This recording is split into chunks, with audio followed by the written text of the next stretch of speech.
Hello students. आज हम new topic start कर रहे हैं। टॉपिक का नाम है डिबेंचर। टॉपिक का क्या नाम है? डिबेंचर। और डिबेंचर को हिंदी में हम बोलते हैं ऋण पत्र। हिंदी में क्या बोलते हैं? ऋण पत्र। देखो, अगर मैं हिंदी में बोलूँ तो आपको समझ में आ जाएगा। पहले ऋण पत्र क्या होता है? अगर मैं इसका इसको दो इसके नाम को दो पार्ट्स में डिवाइड करूँ तो फर्स्ट होगा ऋण और दूसरा होगा पत्र। ऋण मतलब होता है कि लोन लेना। ऋण मतलब होता है लोन लेना, और पत्र मतलब होता है उसका लेटर।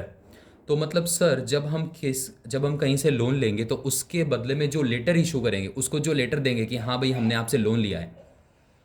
ध्यान से सुनना। अगर मैं ऋण पत्र को दो नाम में डिवाइड करूँ तो फर्स्ट होता है लोन, ऋण पत्र, और दूसरा होता है लेटर। लेटर तो ध्यान से सुनना। लोन मतलब होता है कि हमने किसी से लोन लिया, और लेटर मतलब लोन लेने के बाद हमने उसको लेटर इशू किया है कि हाँ भाई हमने आपसे लोन लिया है। ठीक है। तो उसी को बोलते हैं हम ऋण पत्र हिंदी में। अब मैं इंग्लिश में बताता हूँ। देखो क्या होता है debenture. Debenture is nothing but it's a certificate और एक्नोलेजमेंट। ध्यान से सुनना। Debenture is a written acknowledgement of dept issue. डेप्ट मतलब होता है लोन।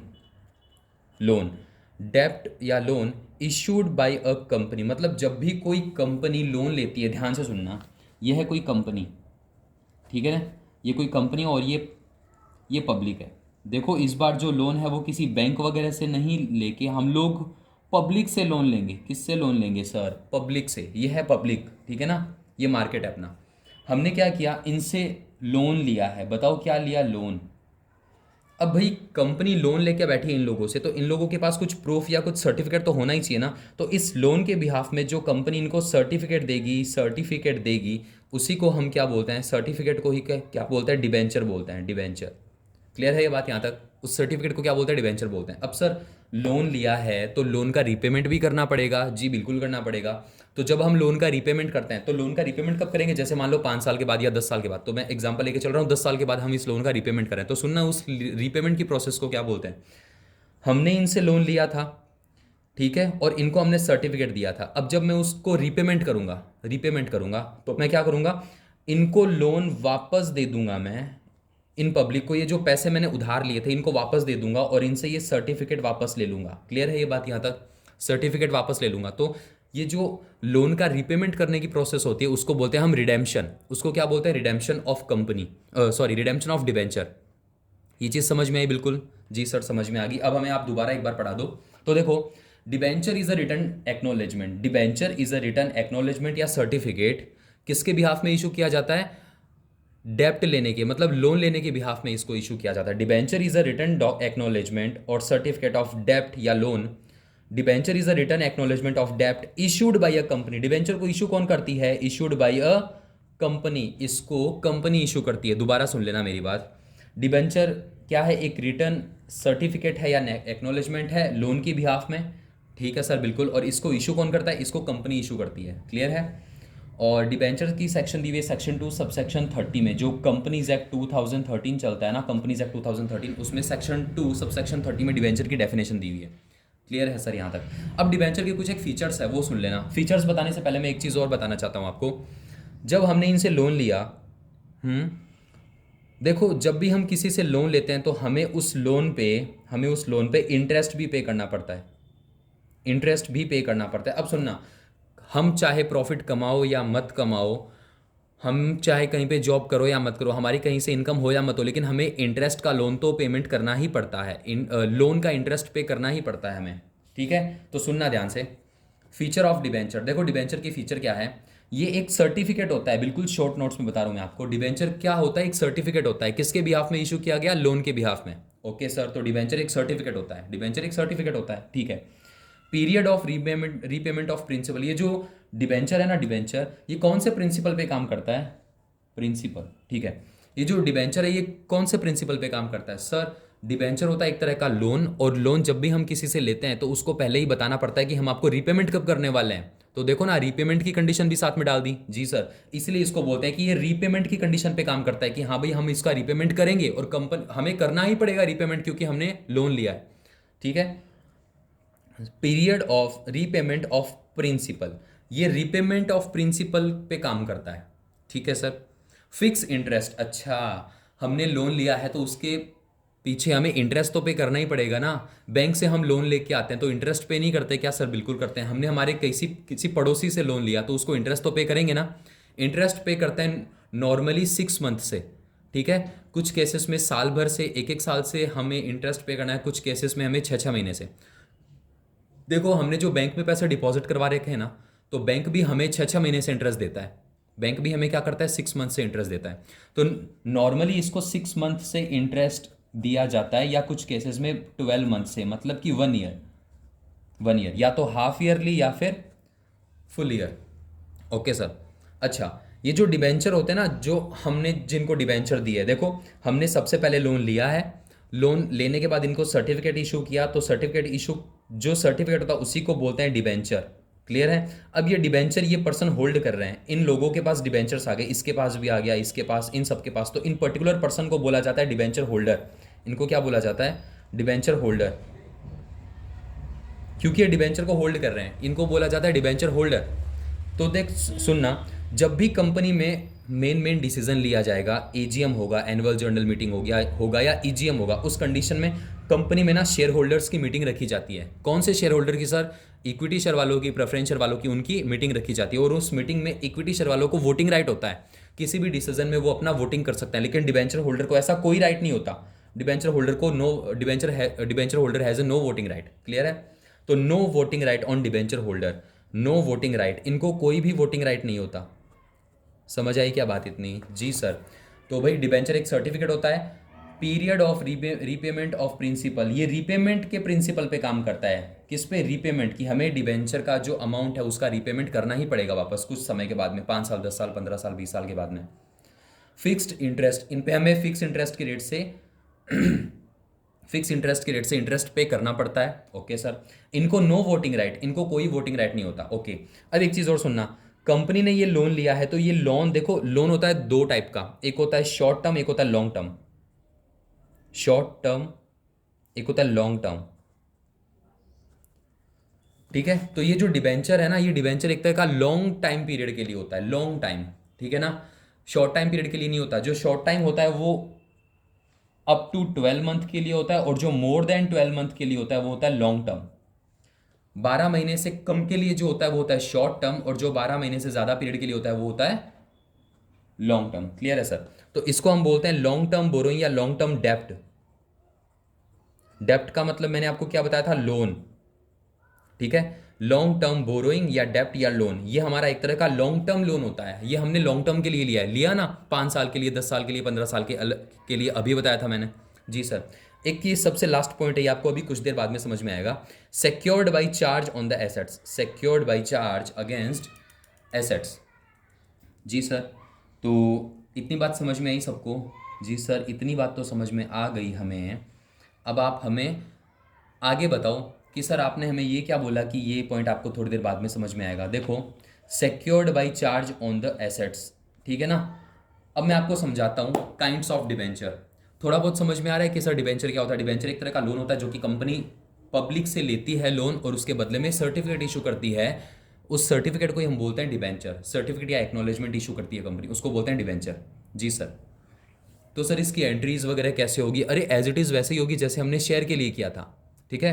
चलो आगे, सारी चीज़ पढ़ेंगे अच्छे से, बहुत क्लियरली। अब सुनना आगे, काइंड्स ऑफ डिबेंचर या टाइप्स ऑफ डिबेंचर।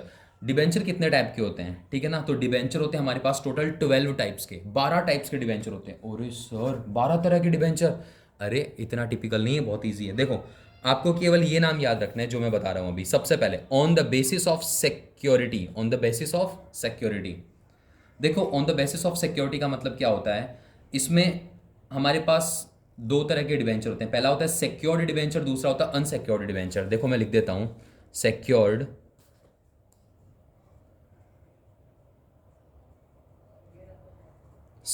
डिबेंचर और अनसिक्योर्ड डिबेंचर। एक और ये दूसरा, हो गए दो डिबेंचर। अब सुनना इनका क्या मतलब होता है। देखो, सिक्योर्ड डिबेंचर क्या होता है? जब कंपनी ने डिबेंचर इशू किया, मतलब कि लोन लिया और डिबेंचर इशू किया, तो कंपनी का ये हो गया लोन, हो गया ना कंपनी का लोन। तो कंपनी का ये जो लोन हो गया, ये जो लोन है ना, लोन, ये उसकी एसेट्स के थ्रू सिक्योर्ड है एसेट्स के थ्रू। अगर कंपनी ये लोन रीपेमेंट नहीं करती है, कंपनी ये लोन का रीपेमेंट नहीं करती है, तो ये जो डिबेंचर होल्डर है ना, ये क्या करेंगे, कंपनी की एसेट्स को सेल कर देंगे मार्केट में, एसेट्स को बेच देंगे, और जो अमाउंट इस एसेट्स को सेल करने से रिसीव हुआ उसमें से अपने लोन का अमाउंट ये लोग काट लेंगे और बाकी का कंपनी को रिटर्न कर देंगे। तो बताओ ये सिक्योर्ड है कि नहीं है? ये बिल्कुल सेफ है ना, क्योंकि क्योंकि अगर कंपनी इनके लोन का रीपेमेंट नहीं कर पाए तो ये डिबेंचर होल्डर क्या करेंगे, कंपनी के एसेट्स को सेल करने का राइट होता है डिबेंचर होल्डर के पास। तो बताओ भाई ये डिबेंचर होल्डर सिक्योर्ड है कि नहीं है? जी सर बिल्कुल सिक्योर्ड है, बिल्कुल सिक्योर्ड है। तो इसलिए इसको बोला जाता है सिक्योर्ड डिबेंचर। मतलब the debenture holder have a floating charge on the companies assets. Floating charge मतलब क्या होता है, उनको बेचने का राइट होता है। The debenture holder have a floating charge on the companies assets. So, in the case if the company cannot repayment the loan of debenture, then debenture holder have a right to sell the assets and buy back its loan amount. Clear है यहाँ तक? समझ में आई ये बात? मतलब कि अपने लोन का जो रीपेमेंट है वो ये ले सकती है इसके एसेट्स को बेच के। ठीक है सर, इसको बोलते हैं सिक्योर डिबेंचर। अब बात करते हैं अनसिक्योर डिबेंचर की। किसकी बात करते हैं? अनसिक्योर डिबेंचर की। तो भाई सिंपल सी बात है, इन डिबेंचर होल्डर को ये एसेट्स को बेचकर लोन का पैसा लेने का राइट नहीं होगा, तो ये हो गया अनसिक्योर्ड। बताओ ना, इनको सिक्योरिटी नहीं है, अगर इनका लोन का रीपेमेंट नहीं हुआ तो इनको कोर्ट में भाग के जाना पड़ेगा, ये उसकी एसेट्स को नहीं बेच सकते। तो है ना ये अनसेफ, सिक्योर्ड नहीं है ना ये। बस इतना सा डिफरेंस है सिक्योर्ड और अनसिक्योर्ड में। तो भाई सबसे पहले हमने पढ़ा on the basis of security, on the basis of security, और on the basis of security में हमने पढ़ा सिक्योर्ड डिबेंचर और अनसिक्योर्ड डिबेंचर। जी सर यहाँ तक तो बहुत अच्छे से समझ में आ गया, कोई डाउट नहीं है। देखो दोबारा रिपीट करते हैं। Debenture is a return acknowledgement of डेप्ट issued by a company. Debenture क्या है? एक रिटर्न एक्नोलेजमेंट है या सर्टिफिकेट है ऑफ डेप्ट, डेप्ट के बिहाफ में इशूड बाई अ कंपनी, जो कंपनी ने इशू किया है। आगे सुनना। फीचर ऑफ डिबेंचर, डिबेंचर का फीचर क्या होता है? डिबेंचर एक सर्टिफिकेट होता है, ये रीपेमेंट ऑफ प्रिंसिपल के बेसिस पे काम करता है। मतलब हमें इस लोन का रीपेमेंट एक पर्टिकुलर या फिक्स टाइम के बाद रीपेमेंट करना पड़ेगा इस लोन का अमाउंट। ओके सर, इसको हम बोलते हैं कि कंपनी को अपने लोन का रिडेम्पशन करना पड़ेगा। फिक्स इंटरेस्ट, उस लोन पे कंपनी को फिक्स इंटरेस्ट चार्ज करना पड़ेगा। फिक्स इंटरेस्ट का मतलब क्या होता है कि लोन की जो इंटरेस्ट रेट है वो पहले से डिसाइड रहती है, जैसे 6% हो गया या 12% हो गया या 10% हो गया। कंपनी उस लोन की जो इंटरेस्ट रेट है वो पहले से ही फिक्स कर देती है, उस रेट के हिसाब से ही वो इंटरेस्ट पे करती है डिबेंचर होल्डर्स को उस लोन पे। क्लियर है? जी सर। आगे, no voting right, debenture holder have no voting rights. Okay, इनको कोई भी वोटिंग राइट नहीं होता। लॉन्ग टर्म बोरोइंग है भाई, ये जो लोन लिया है ना ये लॉन्ग टाइम पीरियड के लिए। ऐसा नहीं है कि आज डिबेंचर इशू किया और 10 दिन के बाद में या 10 महीने के बाद में उसका रीपेमेंट कर देगी कंपनी। जी नहीं, बिल्कुल नहीं है।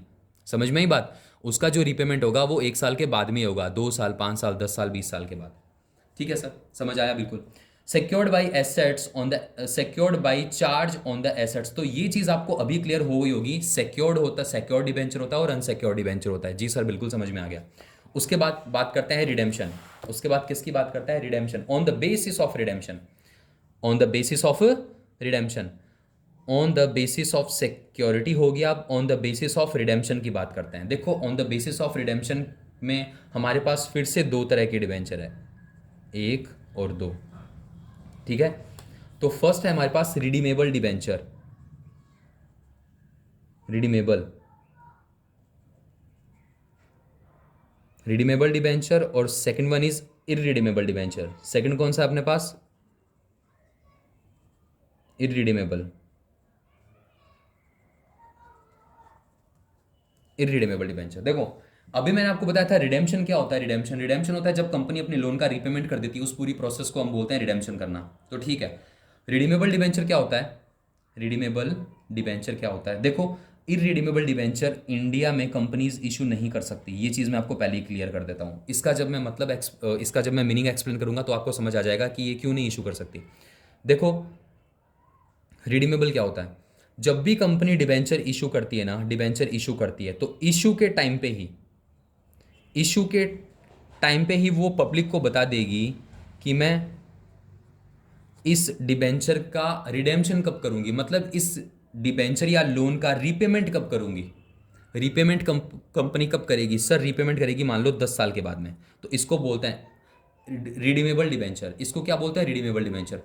कंपनी ने इशू के टाइम पे ही बता दिया कि मैं इस लोन का या डिबेंचर का रिडेम्पशन कब करूंगी या रीपेमेंट कब करूंगी, तो उसको बोलते हैं रिडीमेबल डिबेंचर। और दूसरा होता है इरिडीमेबल डिबेंचर।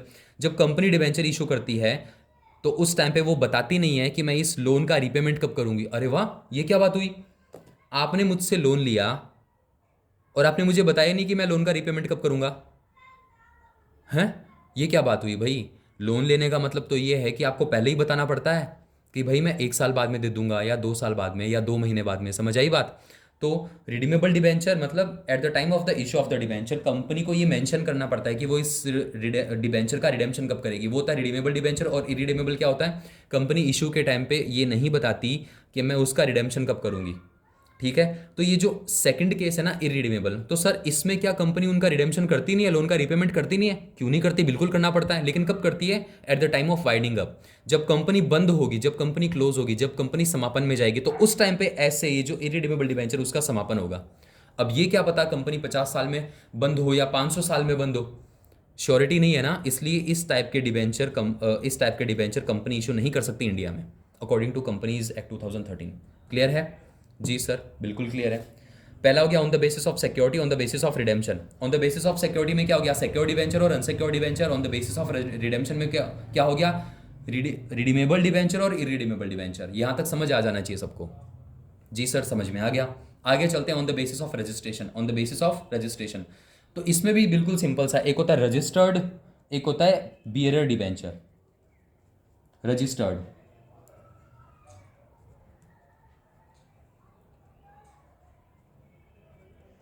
रजिस्टर्ड एक होता है बियरर।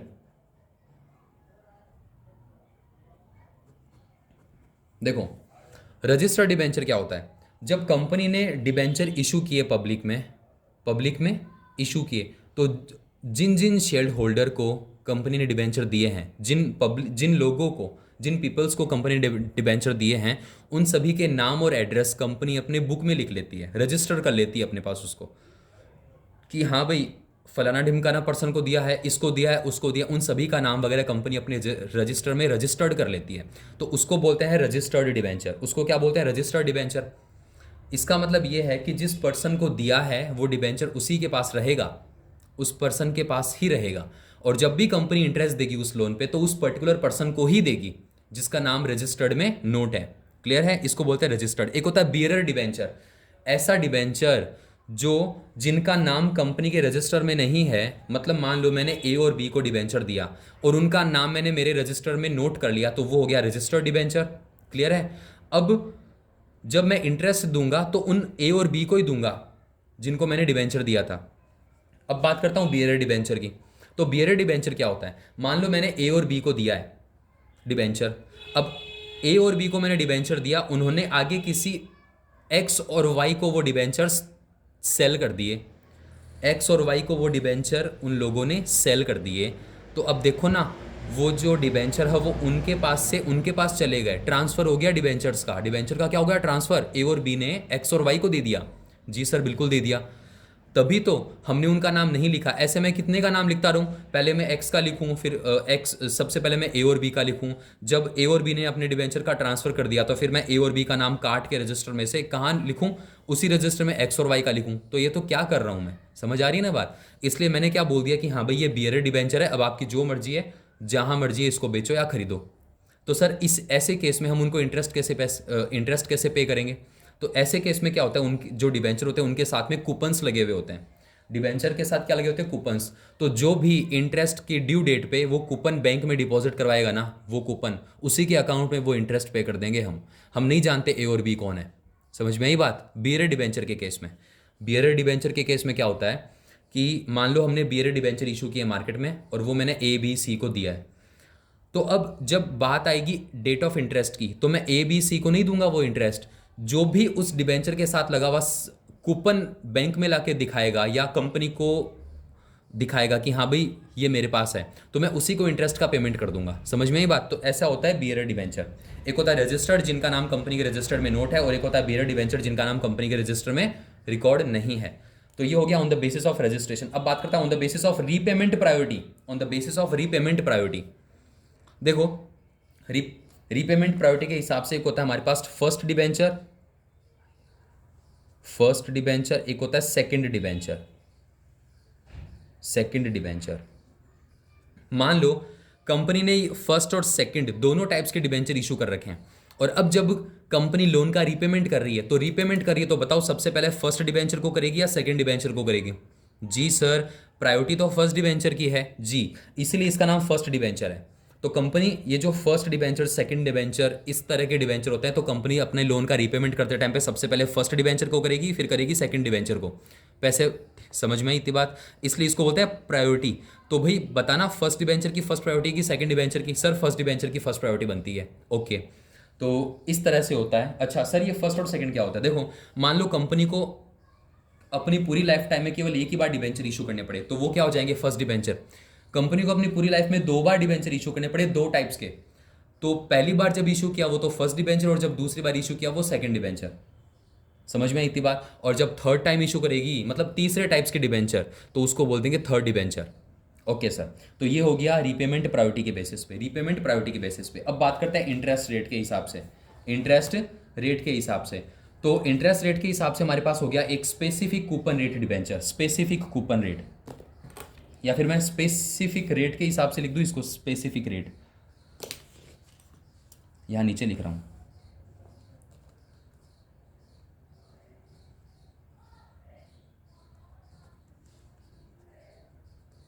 स्पेसिफिक रेट, और एक होता है zero rate, zero coupon rate.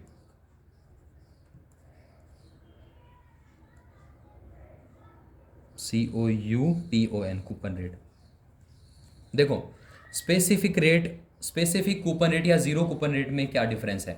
Specific coupon rate का मतलब ये है कि जब कंपनी डिबेंचर इशू करेगी तो उसके सामने क्लियरली मेंशन कर दे कि हम उस पर 10% के हिसाब से इंटरेस्ट देंगे या 12% के हिसाब से इंटरेस्ट देंगे।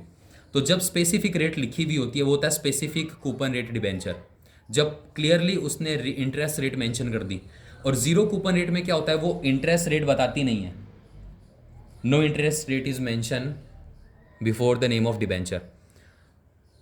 इस ये जो जीरो कूपन रेट है इसमें क्या होता है कि वो इंटरेस्ट रेट नहीं बताती। तो सर इस केस में वो इंटरेस्ट कितना देगी फिर, जब इंटरेस्ट रेट बताया ही नहीं तो इंटरेस्ट कितना देगी? तो देखो ऐसे केस में क्या होता है, कंपनी जब zero coupon rate debenture issue करती है तो वो ऐसे डिबेंचर को हाईली डिस्काउंट पे इशू करती है। जैसे मान लो 100 रुपये का एक डिबेंचर था, उसको उसने 70 रुपीज़ में मार्केट में इशू कर दिया। 100 रुपये का डिबेंचर था, उसको 70 रुपीज़ में इशू कर दिया, मतलब 100 रुपये के डिबेंचर के बदले में कंपनी केवल 70 रुपये ले रही है। और जब कंपनी उसका रिडेम्पशन करेगी, मतलब लोन का रीपेमेंट करेगी, तो 100 रुपये के हिसाब से करेगी, तो लोगों को 30 रुपीज़ का प्रॉफिट नहीं हो गया क्या? वो प्रॉफिट ही इंटरेस्ट काउंट होता है कि हाँ भाई हमने आपसे 70 रुपये लिए थे केवल लोन के बिहाफ में, और हम आपको 100 रुपीज़ रीपेमेंट कर रहे हैं, तो ये जो 30 रुपीज़ हुआ वही उसका इंटरेस्ट काउंट होता है। समझ में आई ये बात? जी सर बिल्कुल समझ में आ गई। उसके बाद है on the basis of conversion, on the basis of conversion. देखो on the basis of conversion में हमारे पास 2 तरह के डिबेंचर होते हैं, first one is convertible, second one is non convertible. First कौन सा होता है? Convertible debenture. तो देखो कन्वर्टेबल डिबेंचर, और सेकंड होता है non convertible debenture, non convertible debenture. देखो सबसे पहले बात करते हैं कन्वर्टेबल डिबेंचर की। अच्छा सबसे पहले बात करते हैं नॉन कन्वर्टेबल डिबेंचर की। किसकी बात करते हैं? Non convertible. देखो नॉन कन्वर्टेबल क्या होता है? ऐसे डिबेंचर जिनको डिबेंचर होल्डर कभी भी शेयर्स में कन्वर्ट नहीं करवा सकते, ये हमेशा डिबेंचर्स ही रहेंगे। समझ में आई बात? जैसे मान लो कंपनी ने आज डिबेंचर इशू किया और कंपनी बोल रही है कि ये जो डिबेंचर है इनका जो रीपेमेंट है, मतलब कि रिडेम्पशन है, वो 10 साल के बाद होगा, 10 साल के बाद होगा। और ये नॉन कन्वर्टेबल डिबेंचर, मतलब कंपनी ने आज डिबेंचर इशू किया और ये कंटिन्यूसली 10 साल तक डिबेंचर ही रहने वाले हैं। कंपनी इन शेयर डिबेंचर होल्डर इनको शेयर्स में कन्वर्ट नहीं करवा सकती। ये होता है नॉन कन्वर्टेबल डिबेंचर। तो सर कन्वर्टेबल डिबेंचर क्या होता है? हमें समझ में आ गया। मतलब कंपनी क्या करती है, एक पर्टिकुलर टाइम पीरियड दे देती है कि भाई मैंने आज डिबेंचर इशू किया है और ये लोन का रीपेमेंट मैं करूँगी 10 साल के बाद में, ठीक है। लेकिन अगर आप चाहो तो इन डिबेंचर्स को 2 साल के बाद में या 3 साल के बाद में कभी भी इक्विटी शेयर्स में कन्वर्ट करवा सकते हो। सर मतलब डिबेंचर को इक्विटी शेयर में कन्वर्ट करवा सकते हैं? बिल्कुल करवा सकते हैं। समझ में आई बात इतनी? ओके, तो ये था हमारा कन्वर्टेबल और नॉन कन्वर्टेबल डिबेंचर। तो इस तरह से हमने टोटल 12 टाइप्स के डिबेंचर पढ़ लिए, काइंड्स ऑफ डिबेंचर या types of debenture. First one is on the basis of security. On the basis of security में कौन सा, सिक्योर डिबेंचर और अनसिक्योर डिबेंचर। उसके बाद में आता है उसके बाद में आता है redemption. On the basis of redemption, redemption में कौन सा, रिडीमेबल और इरिडीमेबल। उसके बाद आता है रजिस्ट्रेशन के हिसाब से, रजिस्टर्ड और बियरर, ऐसा भी लिख सकते हो, रजिस्टर्ड और अनरजिस्टर्ड। क्लियर है, रजिस्टर्ड और बियरर डिबेंचर। उसके बाद में आता है रीपेमेंट प्रायोरिटी के हिसाब से। रीपेमेंट प्रायोरिटी के हिसाब से क्या होता है, फर्स्ट डिबेंचर और सेकंड डिबेंचर। Okay sir. उसके बाद इंटरेस्ट रेट के हिसाब से स्पेसिफिक कूपन रेट और जीरो कूपन रेट। तो स्पेसिफिक कूपन रेट और zero coupon rate, specific coupon rate में क्या होता है, कंपनी एक पर्टिकुलर और स्पेसिफिक इंटरेस्ट रेट डिसाइड कर देती है पहले से, उसी के हिसाब से वो इंटरेस्ट पे करती है। जीरो कूपन रेट पे क्या होता है कि वो इंटरेस्ट मेंशन नहीं करती, उनको हाईली डिस्काउंट पे इशू करती है, और जो फेस वैल्यू का और इशूड प्राइस का जो डिफरेंस होता है, मतलब कि 30 रुपीज़, वही होता है उसका इंटरेस्ट। Okay sir. उसके बाद आता है on the basis of conversion. On the basis of conversion में क्या होता है, कन्वर्टेबल डिबेंचर और non convertible debenture. Convertible debenture और non convertible debenture. Convertible debenture होता है कंपनी डिबेंचर होल्डर्स को पर्टिकुलर टाइम पीरियड दे देती है कि आप मिनिमम 3 साल के बाद में या 2 साल के बाद में उसको शेयर्स में कन्वर्ट करवा सकते हो। This one is known as convertible debenture. And the non convertible debenture is, क्या होता है कि कंपनी अपने डिबेंचर होल्डर्स को ये राइट नहीं देती कि वो अपने डिबेंचर्स को शेयर्स में कन्वर्ट करवा सकते हैं, वो होता है non convertible debenture. Okay sir, बिल्कुल समझ में आ गया।